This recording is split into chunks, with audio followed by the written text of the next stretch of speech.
a todos e todas. Meu nome é Débora Almeida.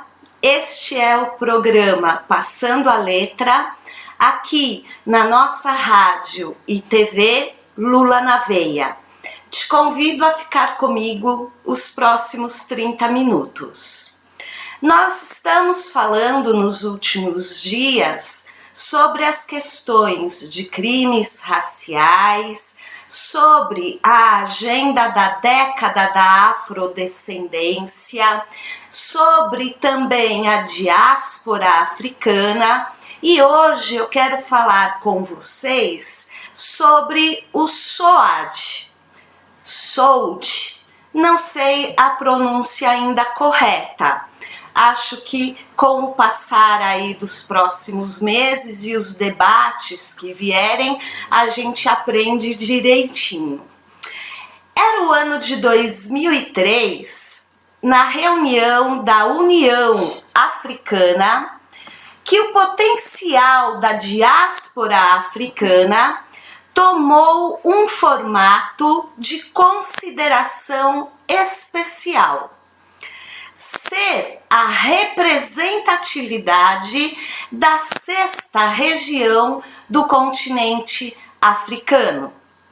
Você sabia que existe um estado da diáspora africana? Pois é, ele foi começado a pensar em 2003. Após 15 anos desta iniciativa, em 2018, ela tornou-se viável, com a determinação de implementação do Estado da União Africana, o SOAD, a ser coordenada pelo seu primeiro-ministro Louis Georges Tam, nascido na Martinica e residente na França. Desta forma, se formaliza procedimentos para cuidar da diáspora africana como uma contribuição econômica e social no crescimento do continente africano, pois são 330 milhões de pessoas envolvidas nesta diáspora africana. Hoje está em construção o Estado no processo de reconhecimento dos países, escolha de 500 parlamentares e representantes nos 5 continentes, formando um quadro de ministros que tem a nossa juíza doutora Milene Ramos como ministra da Justiça e definições de projetos prioritários, entre eles a volta dos bens roubados da África pelos colonizadores. Programa de incentivo de africanos retornarem para seus países e ajudarem no seu desenvolvimento e outros mais. Assim, a diáspora africana unida é uma potência a ser trabalhada com ênfase e determinação nas ações ao redor do mundo para a diversidade ser reconhecida. No Brasil, teremos 40 representantes voluntários dentro dos 100 destinados para a América do Sul, que terão seus mandatos até 2023, quando haverá uma eleição e permanecerão apenas os que foram eleitos. Assim como teremos votação para outros cargos dentro do governo, inclusive de primeiro-ministro. E aí, né, esse artigo que fala sobre como surgiu a ideia de um Estado africano para os afrodescendentes que estão envolvidos, né, nesta diáspora africana, o texto traz também algumas reflexões sobre essa diáspora, né, essa saída forçada dos africanos do seu continente, principalmente rumo à América, onde chegaram já escravizados pelos homens brancos. Então, dentro deste portal, que depois eu vou passar o nome para vocês, existem algumas reflexões do porquê, né, tomar esta agenda da ONU, a década da afrodescendência, e organizar um estado, uma região que cuide desses afrodescendentes envolvidos nesta diáspora, para que eles retornem à África e ajudem o continente a se desenvolver. Então, no portal, a gente lê assim: qual a verdadeira conquista? A de armas, submissão, escravidão, exploração? Ou a cultural, a representatividade crescente e o reconhecimento de uma cultura, uma filosofia Ubuntu?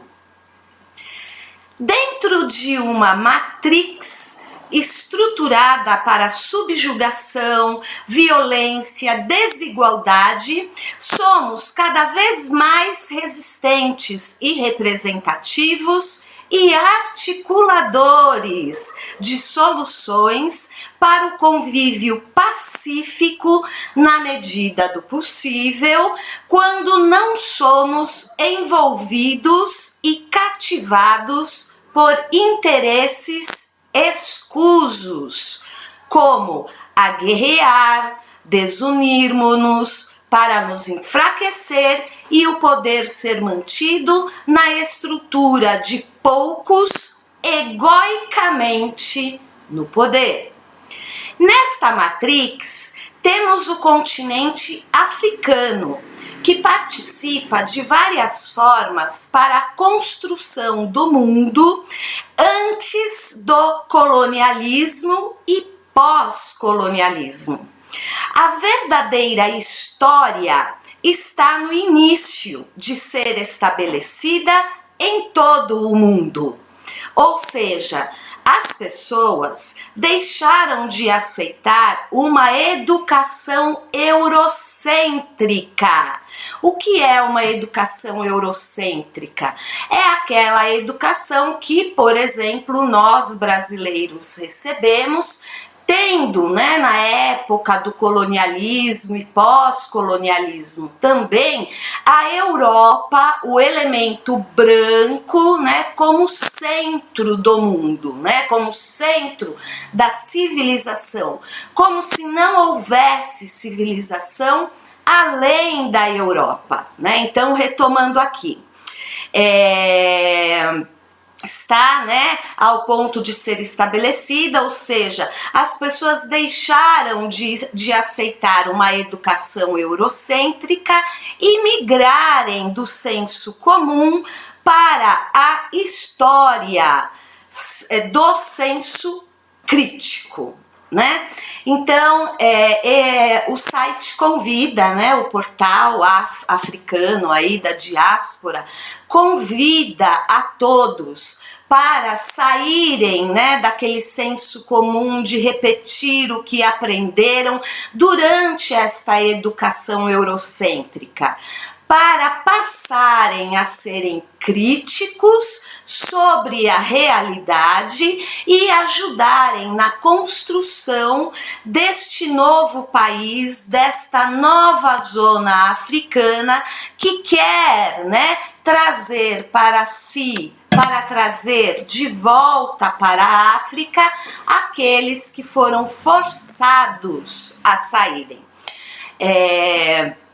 Portanto, se aproxima o momento de pular esta cerca. A África e a diáspora africana estão a conquistar sua voz e a buscar na diversidade uma nova saída para um mundo melhor.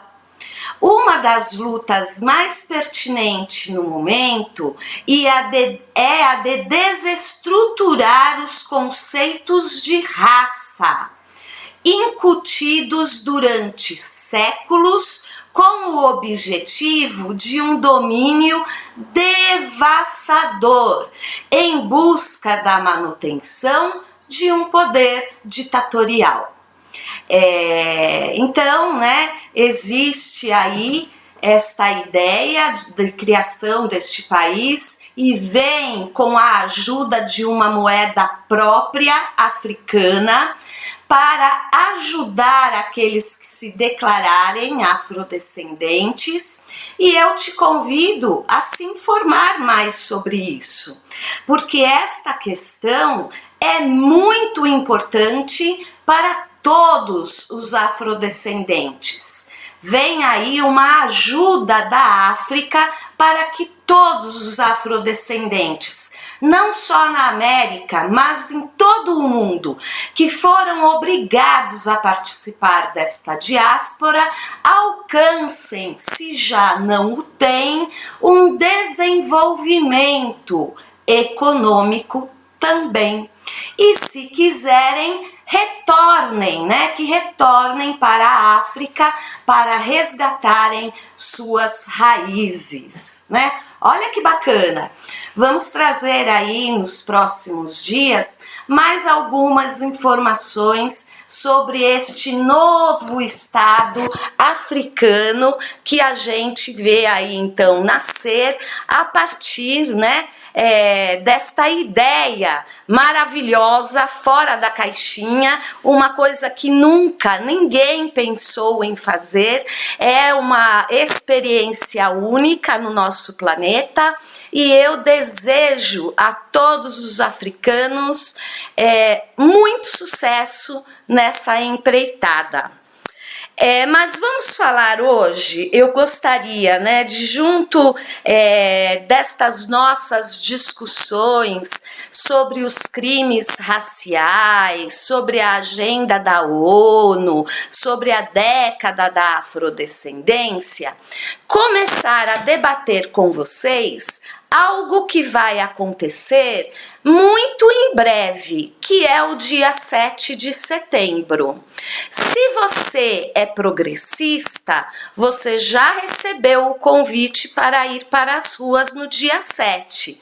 Mas se você é de direita e está me dando a honra da sua presença aqui no nosso programa, também já recebeu o convite para o dia 7 de setembro, E nós precisamos ficar atentos a tudo que envolve os próximos dias, porque a direita está anunciando aos quatro ventos que no dia 7 de setembro virá uma surpresa para nós progressistas.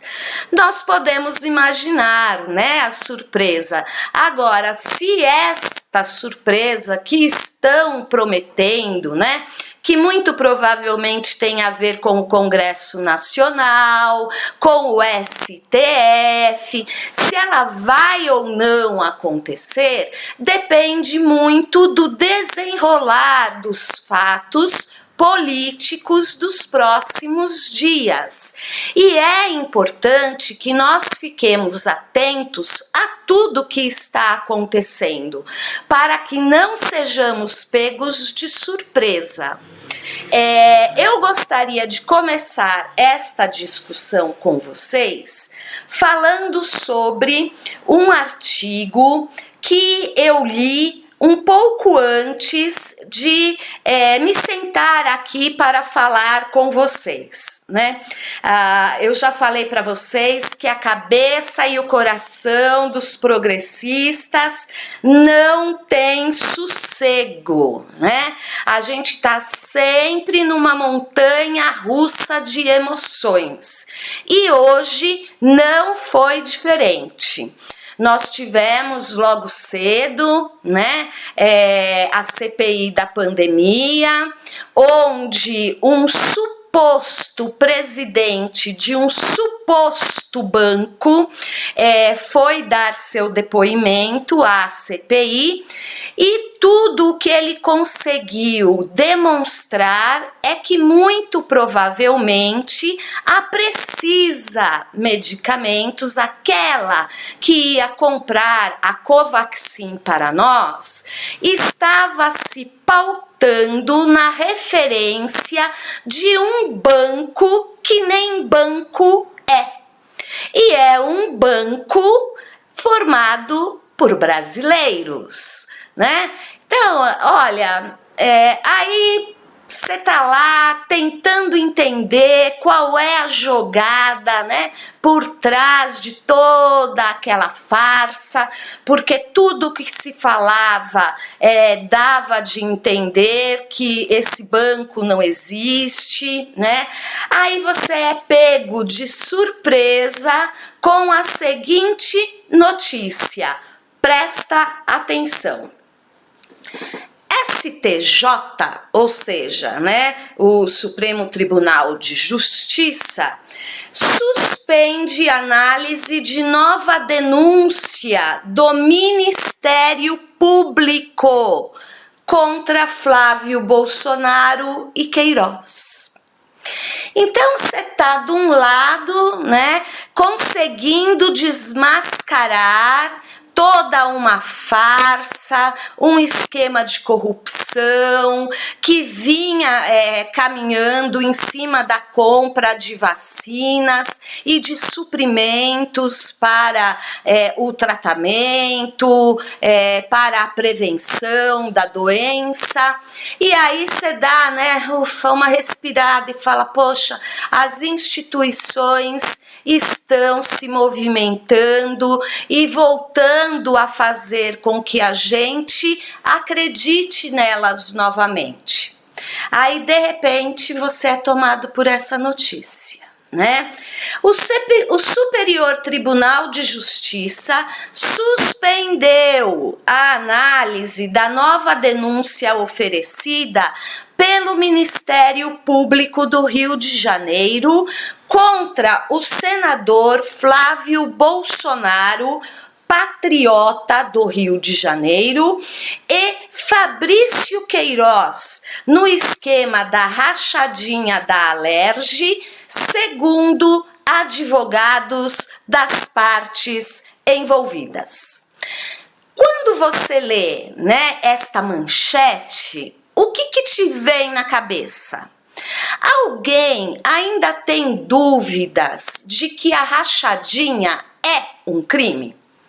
A rachadinha, aquele crime que você coloca, né, numa função pública, alguém que você conhece e combina com essa pessoa que até 90% do salário dela, ela terá que dar em tuas mãos. Caso contrário, você nem a indica para a função.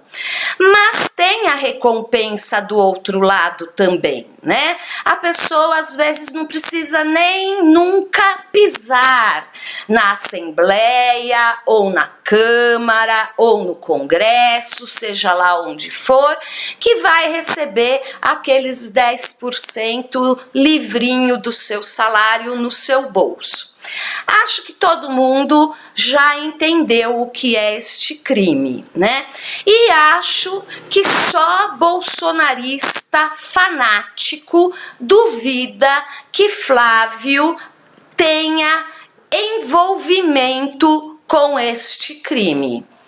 Então, se você tem na tua cabeça com tranquilidade que isso é um crime e que há mais do que documentos necessários para envolver o nome do filho do presidente da República e o Queiroz e outras pessoas da própria família do presidente da República, você se choca quando lê uma manchete destas, né? E aí a reportagem, que é de Rodrigo Viga Gayer, da revista Isto É, continua. A defesa de Queiroz questionou na justiça uma decisão do Tribunal de Justiça do Rio que autorizou a retomada do processo de rachadinha. Então, ou seja, no dia que isso foi autorizado, nós fizemos festa. Oba, né? Não está tudo perdido. É agora que vão, né, achar todas as provas, denunciar e processar estes moços envolvidos neste crime, né? Inclusive a família toda. E aí, né, vem essa notícia que te puxa o tapete da alegria, né? A gente já estava até comprando champanhe, confete, serpentina para o dia que a casa de fato começar a mudar para essas pessoas, saindo de mansão e indo lá para Bangu 8, né? Mais força, vamos acreditar. O artigo continua.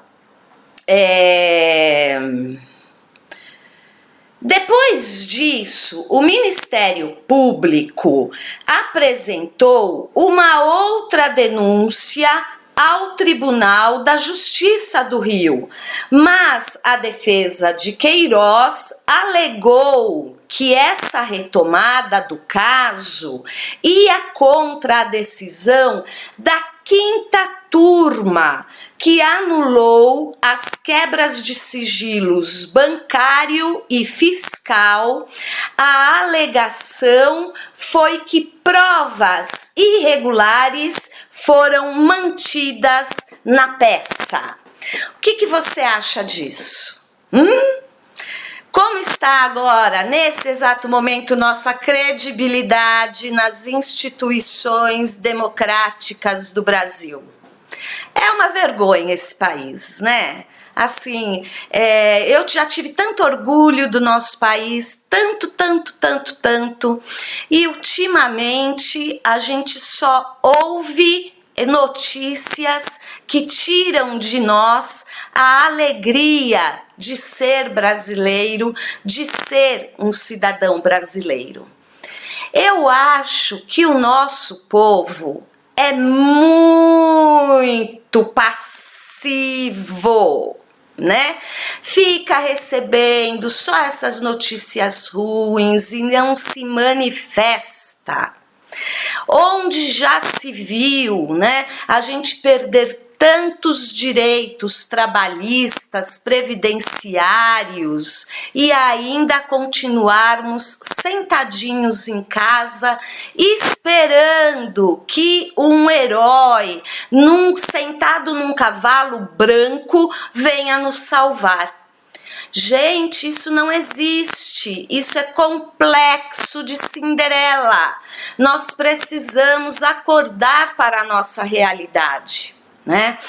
E eu estou falando disso justamente para te empolgar a ir na próxima manifestação que está sendo chamada tanto para progressistas como para os cidadãos de direita, para o dia 7 de setembro.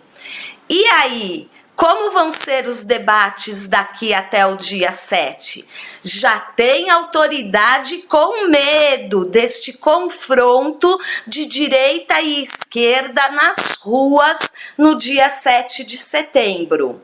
Então eu quero ler um pedacinho para vocês a respeito do que é o Grito dos Excluídos. O Grito dos Excluídos é um movimento da Igreja Católica que já tem desde a década de 90, 1990 e alguma coisa, né? 1995, tá aqui a data. Ao longo da Semana da Pátria, a Igreja Católica, ela promove uma série de manifestações populares para chamar a atenção sobre os excluídos da nossa sociedade. Então, tem passeata, tem teatro, tem debates, né? E por conta de chamar a atenção para os excluídos da sociedade, a gente nestes dias, desde o início deste movimento, tem a participação de movimentos sociais de esquerda, né? Então, quando pensamos em fazer esta manifestação no dia 7 de setembro, aproveitando a data do Grito dos Excluídos, né, que toma aí toda a semana da independência para fazer protestos, para chamar a atenção para as comunidades mais carentes, para aqueles que estão perdidos no vício, né? Como o trabalho que o padre Júlio Lancelotti faz lá na igreja dele, próximo à Estação da Luz do metrô aqui em São Paulo, né? Então estava muito tranquilo para nós, mesmo porque aqui em São Paulo havia se chegado a um acordo. Sempre que a direita ou a esquerda pedisse um dia importante no nosso calendário para ocupar a Paulista com movimentos, né, de protesto, movimentos sociais, haveria um revezamento entre a direita e a esquerda. E a última data festiva, né, que houve aqui em São Paulo e que foi disputada tanto pela direita quanto pela esquerda, foi o dia 1º de maio.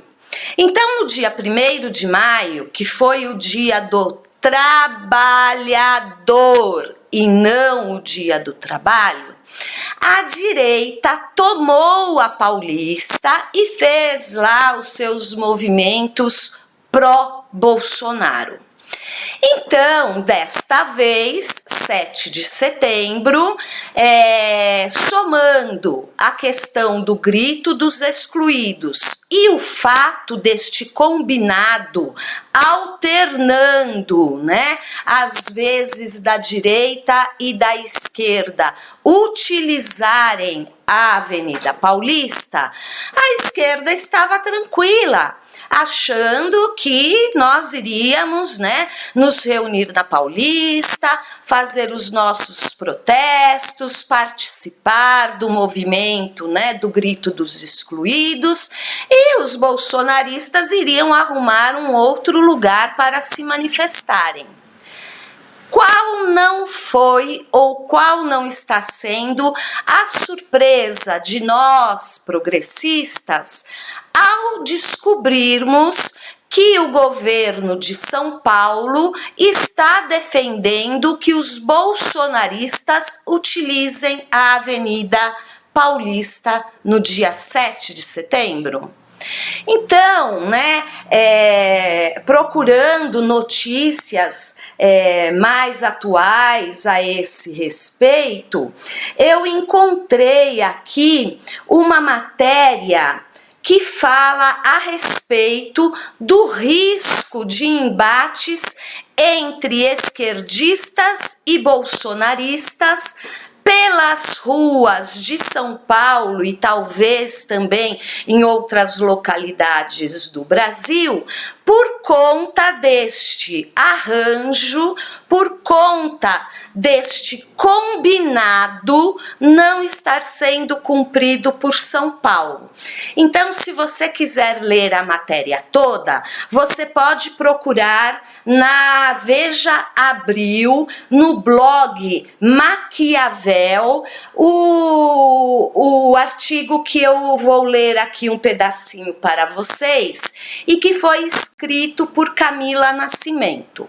Então, tá escrito assim: apoiadores de Jair Bolsonaro tentam viabilizar uma grande manifestação no Dia da Independência, mesma data em que ocorre o Grito dos Excluídos há 26 anos, né?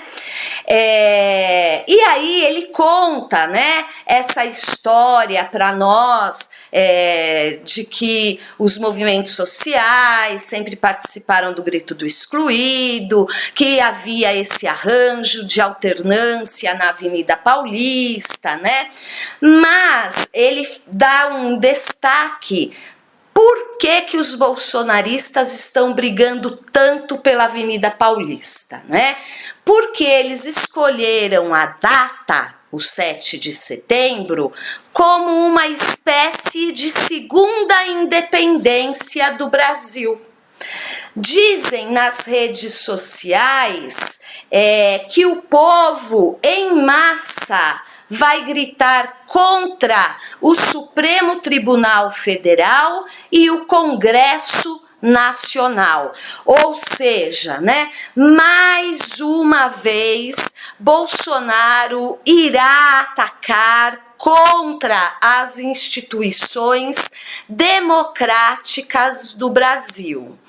E você pode também procurar, vou ver se eu trago no programa de amanhã, que existe abertamente, né, um número grande de empresários bolsonaristas que estão querendo pagar até hotel para quem for para Brasília para fazer parte do movimento pró-Bolsonaro, contra o STF e contra o Congresso Nacional.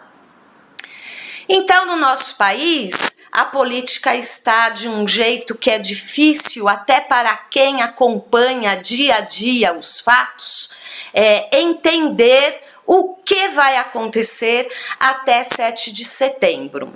Agora, eu, Débora, cidadã, progressista, não aguento mais ser ameaçada com um golpe. Eu já estou até na torcida para que este golpe aconteça logo, ou então que tirem este presidente da República por crime contra a Constituição, para que as coisas se definam, porque a gente vive todos os dias numa corda bamba. Parem de ameaçar a população brasileira. Parem de assustar o povo brasileiro com medidas antidemocráticas que só vão encarcerar a nossa liberdade de expressão, de escolha e de desenvolvimento nacional. Hoje eu termino por aqui e você faça a sua parte aí em casa. Continue participando da vida política. Você é afrodescendente? Se informe melhor sobre esse novo Estado africano que está sendo criado. Talvez você descubra que vem aí uma boa surpresa para você em termos financeiros. Participe deste projeto. E aqui também, né, o nosso processo político brasileiro que está tão conturbado. Eu encontro vocês de novo amanhã às 17h15 aqui na nossa rádio e TV Lula na Veia. Tchau!